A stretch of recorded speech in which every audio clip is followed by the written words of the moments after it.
When someone decided to ask an ancient oracle for advice, it was like handing the reins to a divine chariot driver. Big choices, both personal and public, were at stake. If these decisions really were put in the hands of the gods, then it's tough to study Greek politics or society without considering these religious influences.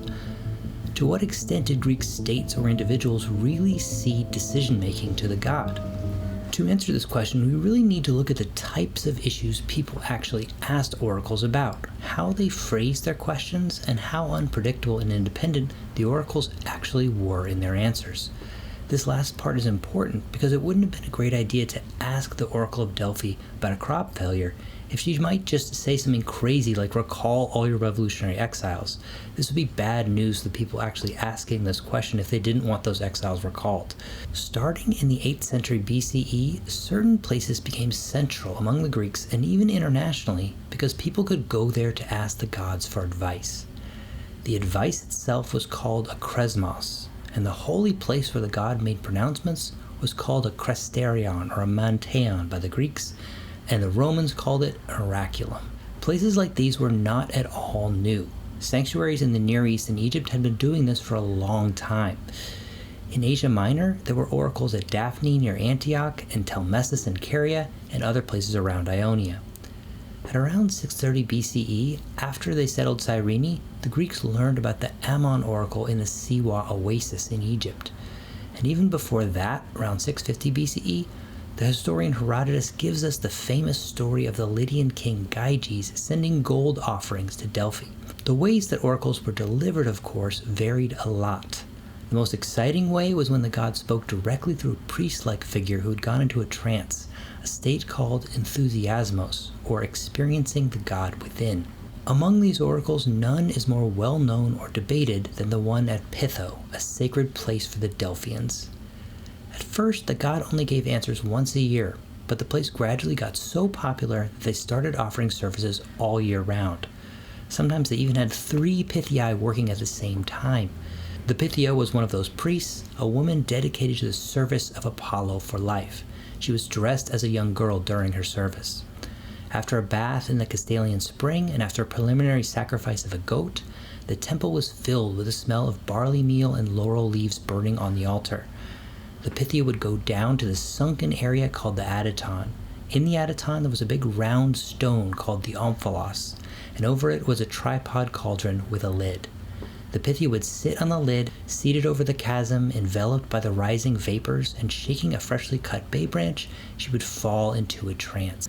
Now, people actually used to think that volcanic fumes made the Pythia go into a trance, but that theory, which actually originated in Hellenistic times, has been disproved geologically recently. Clearly, she either talked to Apollo or had some kind of mental condition or practice that allowed her to make these prophecies. As a side note, the Oracle of Apollo at Claros on the east coast of Ionia was famous for the priests speaking in tongues. According to Pliny the Elder, at Colophon, in the cave of Clarion Apollo, there is a pool, by the drinking of which a power is acquired of uttering wonderful oracles, but the lives of those who drink it are shortened. Traditionally, the water was the source of the prophet's power at Claros, and the sanctuary is definitely located in a region with volcanic activity and geothermal springs.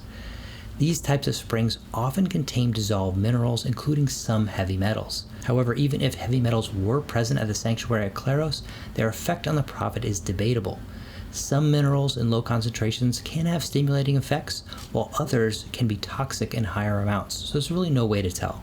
After the Pythia gave her answer, the priests, called prophetai, would write it down using Homeric hexameters, an ancient and idiosyncratic style of communication that wasn't always easy to decipher. How much were Greek states willing to let the gods influence important decisions that directly affected their interests? We can go a long way towards answering this question by thinking about the types of questions the Greeks did or did not ask their oracles. In the ancient world, consulting an oracle was the best form of predicting the future. However, there was a big difference between asked for and volunteered signs. The asked for signs were more important because people went out of their way to get them. For important stuff that affected everyone, the decision to ask for a sign was made by the people in charge, like the leaders or the government. And as you might expect, once they asked for a specific sign, they were pretty much committed to following whatever advice or decision the god gave them. No one's ever recorded a case of someone or some state ignoring a sign that they specifically asked for. So responses like that had a quite different authority from the freely circulating oracles of Bacchus or Orphic prophecies and the like, things that people like Epimenides would circulate and chant. Though these could be quite influential in the court of public opinion, an Orphic prophecy used by a speaker in a debate was one argument in a debate, not a guaranteed means of resolving it. That was reserved for Apollo at Delphi. Usually divination isn't just about uncovering the future to satisfy curiosity. It's a tool to guide people's actions. In Greece, it's no different. Xenophon, a Greek philosopher, said that divination helps us figure out what we should and shouldn't do. The gods are therefore seen as advisors, offering guidance rather than predictions. Divination could focus on understanding past events, like what caused this illness, or predicting the future, like will I benefit from marrying this person. With both questions, the idea was to figure out the best course of action in the present moment. The oracle doesn't usually provide unsolicited advice, but evaluates options presented by the person seeking guidance. Should I build my house at location A or location B? It seems that consultants did not ask about moral problems or seek permission to violate clear moral norms. Questions about issues that are very specific, particularly about a specific time, were also excluded. So like, will I catch a buffalo if I hunt tomorrow, is not really asked, although should I marry X person is very common. The elaborate and precise inquiry about the present, which King Croesus tested the various oracles, including Delphi, was highly irregular and would have been seen so by the Greeks. Normal questions related to a limited and conventional range of problems. Divination and oracles are like a helpful guide that aid people in making decisions by giving them advice that seems objective and trustworthy. Individually, it's like getting reassurance that you're making the best choice out of all the options available. Sometimes people use divination for reasons that might not be obvious at first glance. For example, someone might ask a question about where to build a house, but the real issue might be about their relationships within their family or group. For example, in the case of a Greek farmer from the island of Kos, who asked the oracle of Delphi whether he should divide his family's property, was he asking for like a landscaping question, his own peace of mind, or to shut his relatives up? All are possible. And then there's the case of King Agesipolis, who consulted 2 oracles to make sure it was actually okay to reject a truce that was offered by his enemies, the Argives. He didn't want his troops to oppose him in his decision, so he wanted to make sure he had the gods' approval for whatever decision he wanted to make, i.e. breaking the truce. A very important point is that divination can't work if it can't prove it's unbiased. Even though most clients don't walk away unhappy, there's always a chance that they might, and this chance is important. It's like a play with a lot of twists and turns, but it usually ends well, not always. The way divination works, it needs to have some element of what Robert Parker calls resistance. It's like when a general sacrificing before a battle can't control how the sacrificial animal's liver look, although they can always sacrifice another one if the first one isn't cooperating. The famous Pythia's confusing and entranced words is an example of this resistance. They made it hard to understand what she was actually trying to say. The most famous example is the Athenian envoys meeting about the Persian threat. We'll come back to this prophecy. Prophets don't always resist, though. Observers of spirit workers like psychics and mediums like Leonore Piper in the 19th century have noticed that they're good at getting people to answer their questions without really realizing it. If you've ever been to a psychic, you know.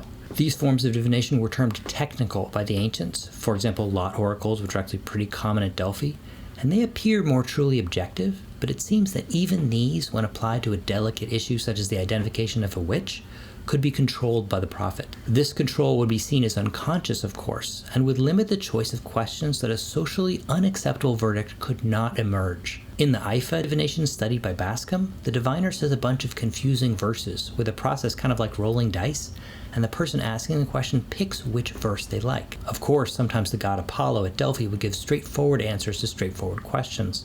But when he responded to sensitive inquiries with riddles, he was essentially making the person seeking advice figure out the answer for themselves, much like a diviner. The most famous example is the prophecy we talked about earlier, when the Athenians were worried about how to handle the approaching Persian armies under Xerxes in 480 BCE. They asked Apollo for help, and he told them about wooden walls, which is curious to say the least. Wretches, why sit ye still? Fly, fly to the ends of the earth, forsaking your homes and the high crags of your wheel-shaped city. For neither the head nor the body is sound, nor the feet below, nor the hands, nor is aught of the middle left, but all is ruined. For fire and the sharp-toothed Ares, driving the Syrian chariot, shall destroy it.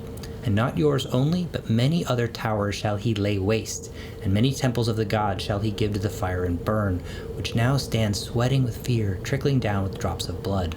They tremble with the dread of the coming woe. This sparked intense debate in Athens. What was this wooden wall? Many believed it referred to the Acropolis, which had wooden fortifications in ancient times.